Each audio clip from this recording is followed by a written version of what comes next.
Pocos tienen en mente que una ciudad como Cuenca llegara a vivir un capítulo tan oscuro en su historia reciente como fue el asalto carlista de julio de 1874. Pero antes de situarnos en la localidad conquense, es menester tratar el contexto en el que se encontraba España en esos años, en los cuales la nación estaba viviendo la Tercera Guerra Carlista. En esta guerra civil, los carlistas se enfrentaron a los sucesivos gobiernos de Amadeo I, de la Primera República y de Alfonso XII para defender los derechos dinásticos de Carlos VII. Pero, ¿quiénes fueron los carlistas? Para el historiador militar David Odalric de Caixa y Mata, fue un movimiento social y político de carácter tradicionalista y contrarrevolucionario. Además, formaban parte de los movimientos moderantistas, nacidos en toda Europa frente a las revoluciones liberales. En el caso de Cuenca, el historiador Eduardo Higueras Castañeda señala lo siguiente. Y es que hay una reagrupación de toda la familia antirrevolucionaria, de todos los sectores políticos que se identificaban con un fundamentalismo católico, con un rechazo radical a las instituciones liberales, se concentran todas bajo la causa de Carlos VII, del nuevo pretendiente carlista. Es decir, los viejos carlistas, los antiguos neocatólicos y otros sectores que venían del moderantismo se reúnen en una nueva agrupación que se llama Coalición Católico-Monárquica.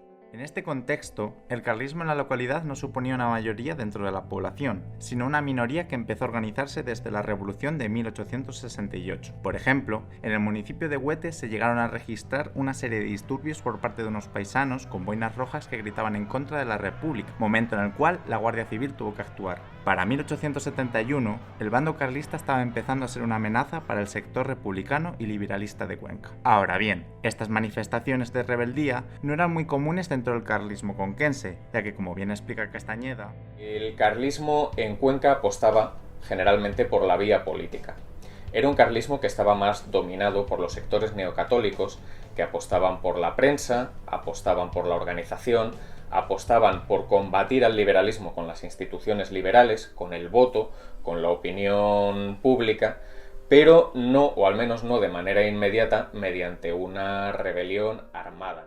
No obstante, podemos destacar algún evento anómalo como lo acontecido en 1869, donde un cabecilla carlista estaba preparando una insurrección desde el interior de la Catedral de Cuenca, una situación que se consiguió evitar gracias a un chivatazo, pero que nos permite observar la ambición por actuar de algunos miembros de este movimiento. A finales de 1871, los carlistas se habían posicionado como la tercera fuerza más votada en el Parlamento. Mientras tanto, en Cuenca la población se encontraba más politizada que nunca, como se pudo ver en las elecciones municipales y en las calles ese mismo año. Tan solo un año más tarde, los partidarios de Carlos VII se alzarían para rebelarse contra los grupos liberales de España. En la localidad conquense, esta situación no llegaría a producirse del mismo modo. Para 1873, los carlistas decidirían alejarse de la vía política y empezarían a urdir planes por una posible insurrección, lo que aumentó enormemente la tensión ciudadana. Como bien explica el investigador Herminio Lebrero Izquierdo, el detonante final que supuso la toma de Cuenca procedía de algunos intentos fallidos en otras provincias. Desde luego fue la única, creo, capital de provincia de la que lograron apoderarse.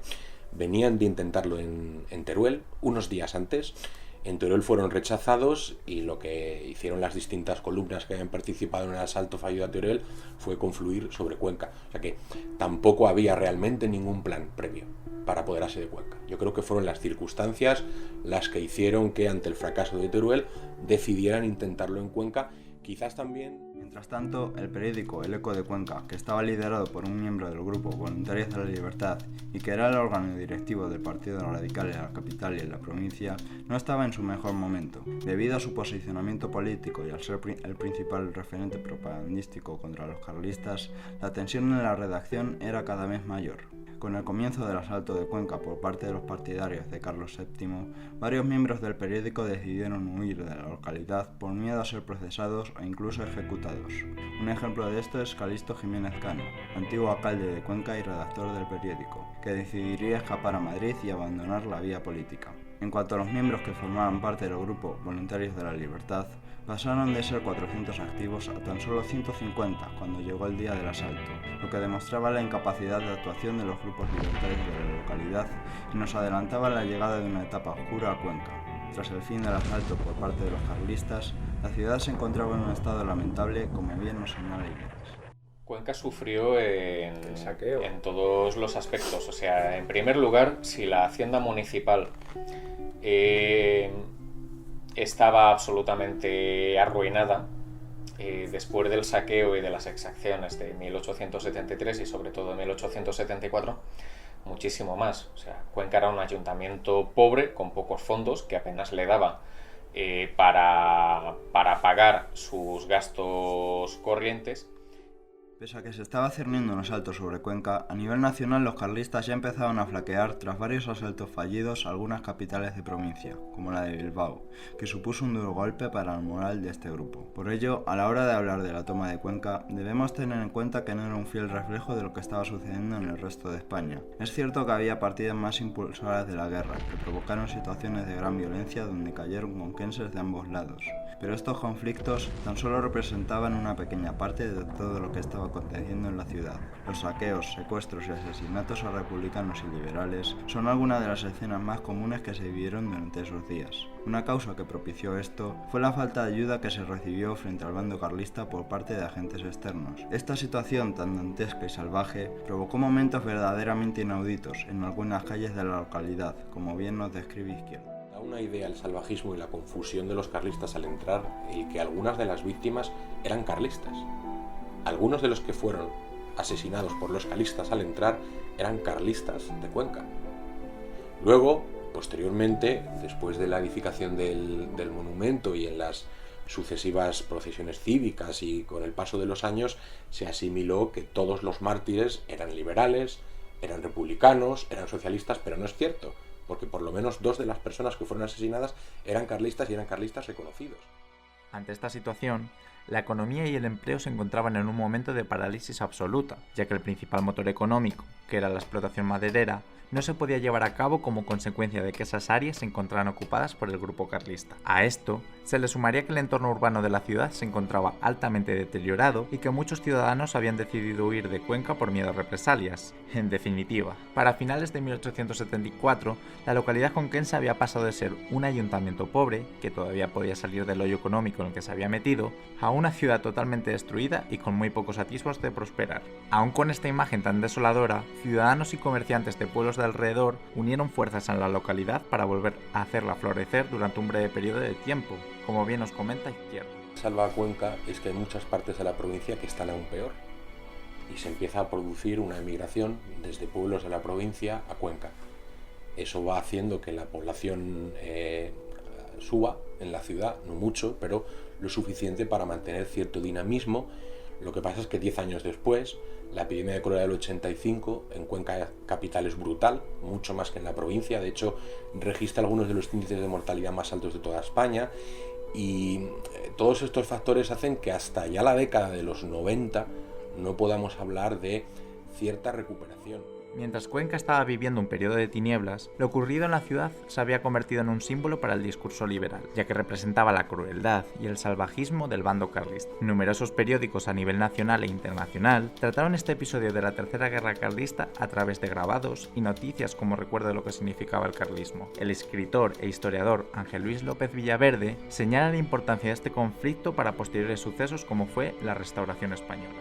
La imagen de la ciudad se proyectó internacionalmente, también tuvo eco en la literatura y aquí se quedó como un lugar de recuerdo para que no se olvidara, no se volviera a repetir. Más en un contexto luego en la Restauración, donde se quería efectivamente integrar a fuerzas diversas y tal, pero que no se olvidara, digamos, las víctimas de esa barbarie, ¿no? Al año siguiente de lo ocurrido en Cuenca se llevaría a cabo un acto en memoria de los caídos por todo lo alto, con fuegos artificiales, vaquillas y verbenas. Todo esto teniendo en cuenta los bajos recursos que contaba la ciudad tras lo acontecido. Este acto abriría el camino a toda una serie de conmemoraciones en los años siguientes, que serían conocidas como procesiones cívicas. Paralelamente a estas conmemoraciones, el alcalde de la ciudad propondría para 1876 la construcción de un mausoleo situado en la Plaza Mayor, frente a la catedral, en honor a las víctimas de este suceso. No obstante, tras la presentación de diferentes proyectos, la ubicación de este sepulcro cambiaría para situarse entre la calle de las Torres y San Francisco. Para finales de ese año se incineraron los restos y se situaron entre el cementerio general, el cementerio de San Gil y el hospital de Santiago Apóstol, según escribió Miguel Romero Saiz en su libro El saco de Cuenca, boina roja fango-mangana. La celebración de los actos se realizó de manera ininterrumpida y pacífica hasta 1924, momento en en el que incluso los grupos socialistas aceptaban a los sectores más tradicionalistas y conservadores de la localidad en la participación de ciertos eventos conmemorativos. Poco a poco, este hecho tan trágico comenzó a despolitizarse por parte de ambos bandos, aunque como bien señala Izquierdo, esta situación no duraría mucho. Hasta que en 1924 se produjo la última de las procesiones o manifestaciones cívicas. Al año siguiente, el Ayuntamiento primo-riverista las prohibió y las sustituyó por misas. En 1931, con la República, se recuperó y de hecho se convirtió en el principal acto de las izquierdas conquenses hasta el 15 de julio de 1936. Como vemos, hasta el inicio de la Guerra Civil Española estos actos se habían celebrado de manera casi ininterrumpida durante 60 años, aunque con el inicio de este conflicto armado se dejó de llevar a cabo estas conmemoraciones, e incluso tras el fin de la guerra y la derrota de los republicanos, se demolería el monolito en memoria de los caídos en la toma de Cuenca. El rechazo al pasado por parte de los franquistas era tal que incluso se realizaron cambios estéticos en la ciudad, como por ejemplo en los nombres de las calles, siendo sustituida la calle 15 de Julio, en honor a las víctimas del saqueo de Cuenca, por la calle del 18 de julio, en referencia al alzamiento militar franquista que inició la Guerra Civil. Esto provocaría paulatinamente una amnesia generalizada en la población conquense hasta el año 2014, momento en el que el investigador Diego Gómez Sánchez hallaría parte de los restos perdidos de las víctimas durante la toma. Tras esto, serían reunidos y sepultados en el actual cementerio municipal de Cuenca, lugar donde se llevó a cabo la última conmemoración y que se nos es relatada por el propio Sánchez. Tras ese homenaje, como tú bien dices, hace unos años se llevó a cabo precisamente en el nicho donde, gracias a mi investigación, y fue una de las cosas que más me, enorgullece o satisface, pues fue donde se pudo localizar los restos de esas víctimas que fueron incinerados e introducidos en el monumento tras su demolición. Ya digo, yo no sé si más allá de ese homenaje de hace unos años podemos esperar que se haga algo parecido en memoria. Aunque nos puede resultar algo triste este desenlace, Villaverde tiene otro punto de vista de por qué ya no se conmemora este episodio oscuro de la historia de Cuenca. Cuando se destruye aquello y se pierde la memoria, ya nadie reclama lo que estaba tanto tiempo atrás, ya no tendría sentido, porque es que además en ese monolito estaban las cenizas de los muertos, que a su vez las llevan, las esconden en el cementerio y que ahora, bueno, nos han dicho que las han trasladado, pero no sabemos ni siquiera si se corresponde con aquello. Difícilmente se podría hacer algo parecido porque ni siquiera sabemos si aquellas cenizas se conservan todavía. Y levantar cuando ya se ha perdido habría que hacer una tarea pedagógica y tal, pero que no sé si merecería la pena, porque en realidad lo que habría que, en todo caso, es un monumento hacia las víctimas de la libertad, ¿no? Dicho esto, la ciudad cuenta con historiadores de todo tipo, siendo un ejemplo de ello los que han participado en este reportaje, que continúan trabajando por mantener vivo el recuerdo de lo que supuso la toma de Cuenca dentro de la extensa historia de esta localidad.